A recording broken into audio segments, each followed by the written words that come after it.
Good morning. This is one great time to be talking to you.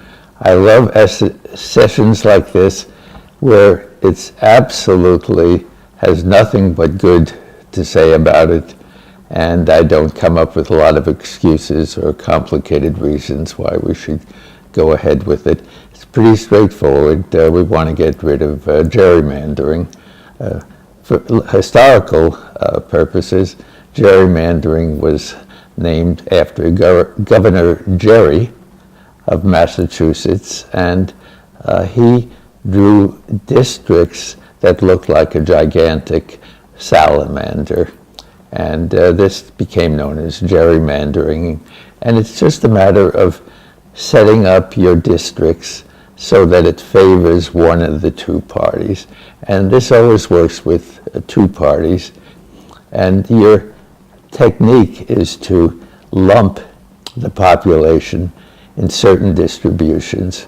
What you want is that your lump of population is a little bit over half, like maybe 55% or 60%, while the lumping of the other guy's population is very heavily centered, so that you'll get a population that is about 80% of the bad guy's distribution, and so all that extra numbers is simply going to be wasted. Certain places this works very nicely. The House of Representatives of the United States is one of those. The Republicans, with a minority of voters, consistently gets a strong majority of delegates, and this is reinforced when the portion of the states, usually the assemblies, set the distribution of the district, and they set it to their advantage, and then when they win out, they set it more to their advantage, and this becomes a continuous process, and both sides are guilty of it. You can't say that somebody is guilty of something alone when they happen to be the one that has the majority. This is just the natural process. So we want to see not only how it works, but who it harms. Generally, policy wonks look at the distribution and they'll come up with something that'll say, well, the Republicans control the House.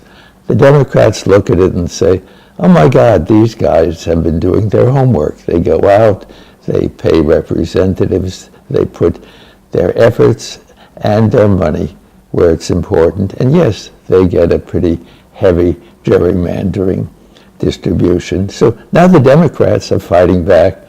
They have a simple title: run for something, run for something. They're understanding, which is correct, that if you focus on the local country, if you focus on the things that allows life to be better for the people in the country and seem to be working for them, yeah, you'll get elected, even if you don't have a lot of money behind you. So that's the policy now to fight it. Now, of course, both sides should be doing that. Both sides should be running for something.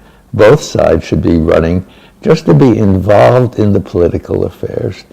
You get one person involved, this counts for 100 people who are just sitting back and voting, but not knowing exactly what they're voting for. So the idea is to fight the distribution that's incorrect, try to correct it and balance it. Well, this is all focused on the two sides. So you have one side focusing to gerrymander so it saves them. The other side, gerrymander on the opposite side. And this sounds like, well, just back and forth. It's an even situation. Nobody really gets harmed in the long run. But they don't actually understand the people, the representatives who get injured And that's the middle people, the middle road, the people who don't fight against the other side, don't fight against their side. And what happens is one of the other two groups, the right, the left, wins out, but both groups are going to be concentrated or diluted. If you use the tactics to hurt the other side, you have to concentrate them. If they fight back, they have to concentrate you. So always, always, always, the people in the middle have a hard time getting elected. They run, but they don't win because they're in a district which is either on the left or on the right. And the people in the middle, the people who are even, the people who do not hate, the people who are not angry, the people who are just steady and centrist lose out. And unless the center holds, as the quotation goes, unless the center holds, the nation will not last. So I want to have people who are not policy wonks understand this. This is important. Get those lumped, gerrymandered districts cut back to normal size. Normal size. It'll the left, but it's going to benefit the centermost. And this is the group that must win out, or you can't have stability. You'll still have a push to the right, push to the left, and you get instability and you get chaos. So you want to go against gerrymandering. Now the thing you most want is the type of thing that happened in France recently, where somebody came in from outside the groups that were working for extremes, and you ended up with the one of the two highest candidates who are running. So the way it works, you have your primary, and the people who run for the top spot are the top two. This gives you the most likelihood of ending up with people who are not over-aligned, people who are in the middle, people who are open to different points of view. These are the people we want. We want people who are centrists. We want ones with an open mind.